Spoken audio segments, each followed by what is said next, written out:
ever pondered about the nature of existence, the divine, and our place in the grand scheme of all things?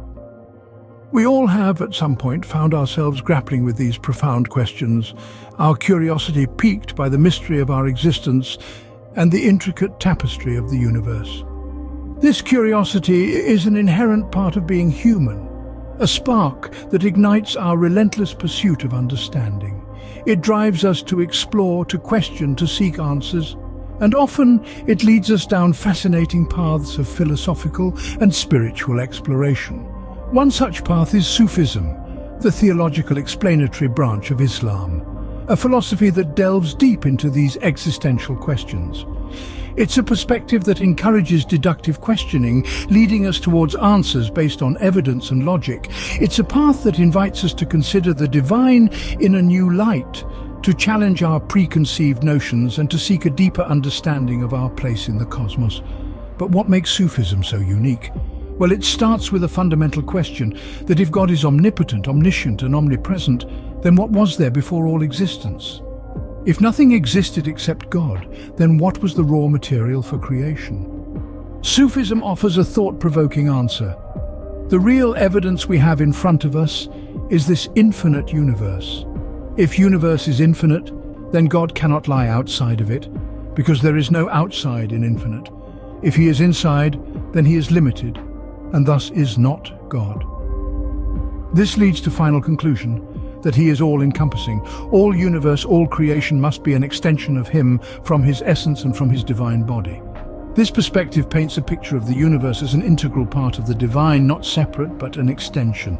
It suggests that our very existence, our consciousness, is a testament to the existence of God. We are in essence miniature representations of the infinite. This is merely the tip of the iceberg when it comes to the depth and richness of Sufi philosophy. It is a journey of understanding that doesn't shy away from the big questions. Instead, it embraces them, seeking answers in the intricate dance of existence and divinity. At its core, Sufism is a quest for understanding and realization. It is a journey that begins with a question, a deductive inquiry that seeks answers based on evidence and logic. For example, to make a pot we require soil. To get soil, we must have earth. Earth comes from the solar system, which in turn comes from a galaxy, etc. But when nothing was present except God, what did he make creation from? What was the raw material? Logical conclusion is that if we say there is something else other than God, then we reduce him to a mere deity, but not God. If he is all-encompassing God, then all creation must be an extension of him, from his essence and from his divine body, as nothing else can exist. It is the same way that a person has fingers, hands, feet, etc. But the finger, hand and feet are not the person. They are his parts only. So is the creation. The soul is present all over the body, so is God everywhere. Oh, if only you get what is being said. Sufism considers God's primal form as undefined. Defining him would limit him, and a God limited is no longer God. That is why he is called Allah in Islam, which in itself doesn't mean anything but only a way of denoting him, so that no picture of him is formed in our minds. However, we can define his attributes, the properties of the universe. The processes of knowledge, reign and death, for instance, are understood as the workings of angels Gabriel, Michael and Israel, respectively. Here the angels represent these attributes embodied. The mercy of God is embodied, attributized in the form of Prophet Muhammad. Sufism also offers a reason for God's existence. We exist, and we have conscious ability. We didn't create ourselves, and the processes around us didn't occur by their own accord. So there must be a starting point of existence, a guiding principle, an ongoing force. And that is what God is. He is mathematical derivative, because we exist and we have conscious ability. So whatever and whoever is the starting point of all existence is God. We may call him by any name, except that it should not define him, but only denote him. Definitions lead to regression to limited form, and thus reduce him from his status. Further, if we are conscious with these limited number of brain cells, he must also be conscious with unlimited number of connections and interactions happening in the universe. like the modern scientific understanding of the strong nuclear force, weak interactions, electromagnetic interactions, Higgs field entanglement, etc. All the universe is interconnected and thus gives rise to superconsciousness. In this deduction, his consciousness must also be unlimited, like the universe is. Further, if we consider universe is infinite without end, then whole universe will logically represent body of God, and its essence and consciousness will also be infinite without end, encompassing every process, every moment, every birth, every death, every cause, every effect. In Sufism, the quest for understanding doesn't end, it only deepens. The implications and outcomes of this Sufi philosophy leads us to this understanding to perceive God as a holistic entity.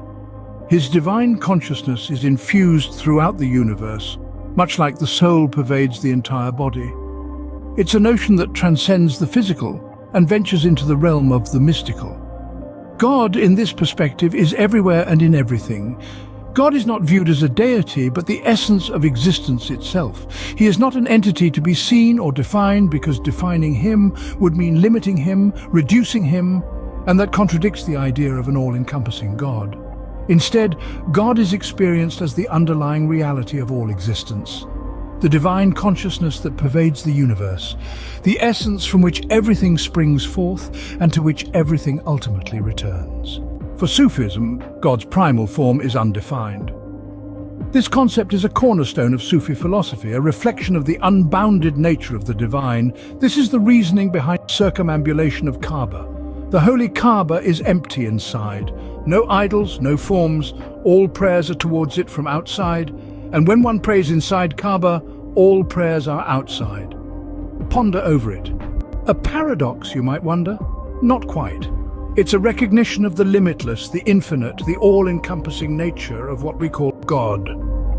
This defines the universal prayer of circumambulation. The electrons circumambulate the nucleus, the planets the sun, the stars writhe around the centers of galaxies. All the universe is circumambulating around the undefined reality. In the realm of Sufism, defining God's primal form isn't about placing restrictions or outlining boundaries. Quite the contrary. It's about acknowledging that we, as finite beings, cannot fully comprehend the infinity that is God. It's about accepting that our human definitions, our words and our concepts are too limited to capture the essence of the divine. When we say God's primal form is undefined, we're not saying that God is a void or an absence. Rather, we're saying that God is more than we can ever define, more than we can ever understand or imagine. In Sufism, we approach this conundrum by focusing not on God's form, but on his attributes, on his actions, on what he does. We see evidence of God in the processes of the universe, in the properties that govern our world. These are not definitions of God, but reflections of his attributes, ways of understanding his actions in our world.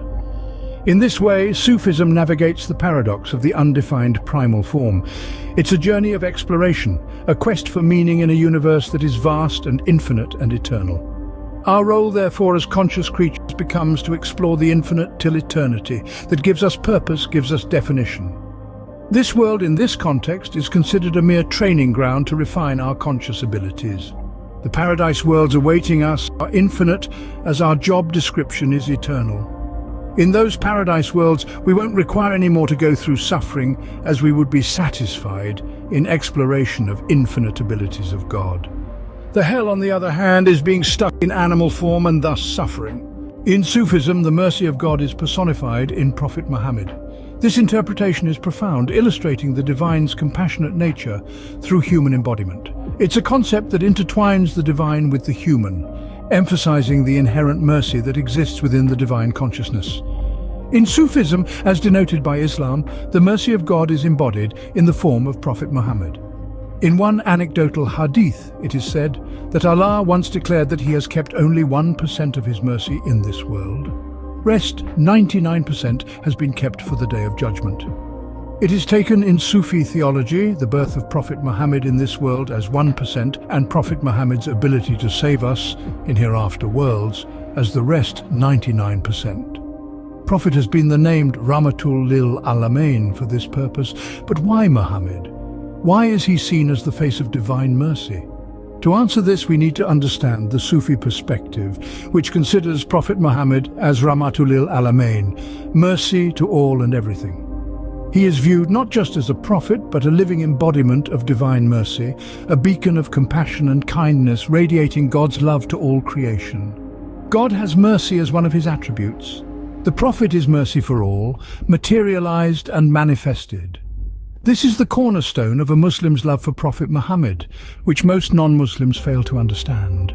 Prophet Muhammad for Muslims is the leader, the helper, the father, the friend, the beloved, the one who understands your misery even if no one else does, the one who will toil for you, pray for you, work his sweat and brow for your ease, the one who consoles you and gives assurance, the one in whose presence you have nothing to fear, the one who smiles at you and says, "It is all right, just follow me, I will take care. Climb on my boat and don't fear the sea."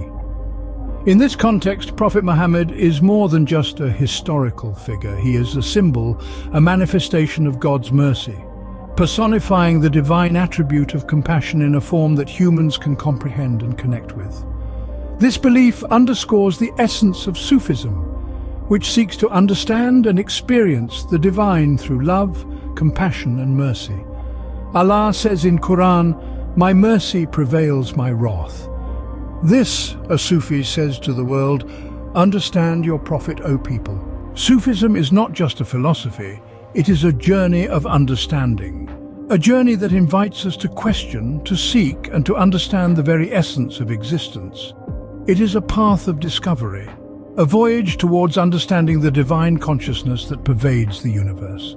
In our exploration of Sufism, we have engaged with profound philosophical questions, delving into the nature of existence itself. We've pondered the omnipotence, omniscience, and omnipresence of God, a being that, by its very definition, is all-encompassing. From this perspective, we've questioned the origin of the universe, acknowledging that if God is indeed all-encompassing, then the universe must be an extension of his divine essence. We've grappled with the undefined primal form of God, acknowledging that any attempt to define God is inherently limiting. Sufism teaches us that God is not to be defined, but to be experienced through his attributes, attributes that are manifested in the universe around us and in the processes that govern our lives. We've explored the concept of divine mercy as personified by the Prophet Muhammad, who is considered the face of God's mercy in Sufism. We've also delved into the consciousness of God, understanding that if our consciousness exists with our limited abilities, then God, with his unlimited powers, must also possess unlimited consciousness. This consciousness is not finite but infinite, much like the universe itself. Through Sufism, we've come to understand that our consciousness might just be a miniature representation of the infinite divine consciousness. In this vast universe, we are like water bubbles, forming, thriving and dissolving, all within the infinite ocean of divine sea. This journey of understanding has led us towards a deeper comprehension of our place within the universe. It has revealed to us that we are not separate from the divine, but rather part of it.